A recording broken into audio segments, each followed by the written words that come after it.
अलिनमा बसेर चाहिँ यस्तो गर्मीमा कहाँ जाऊँ त आउटडोर भनेर सोचिरहनु भएको छ भने चाहिँ के अरे तपाईँहरू यो अलिन ओएसिस जाँदा हुन्छ कि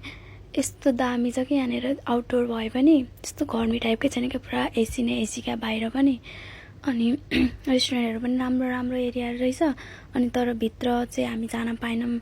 किनभने 6 बजे कि 7 बजे क्लोज भइसक्ने रहेछ अनि यो चाहिँ यता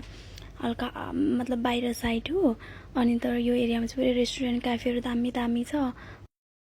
अनि यसको ओपनिङ टाइम चाहिँ के अरे 9 to 6 रहेछ क्या होइन अनि हामी चाहिँ पुगेको थियौँ 8 बजेतिर क्या धर्नाले यो के अरे यहाँनिर रेस्टुरेन्ट एरिया भएर चाहिँ क्याफेहरू भएर चाहिँ यहाँनिर यो पुरा खुला हुँदो रहेछ 10-11 बजीसम्म अनि तपाईँहरू पनि जाने सोचिरहेको मान्छे जाँदा हुन्छ कि यस्तो दामी छ कि मलाई चाहिँ दामी लाग्यो भित्र झन् अब त्यो भित्र ओएसिस त दामी छ झन् होइन तर ओएसिस चाहिँ जानु पाएन अब नेक्स्टचोटि जाने भनेर चाहिँ हामी फर्क्यौँ त्यति हुँदै मसला डोलेर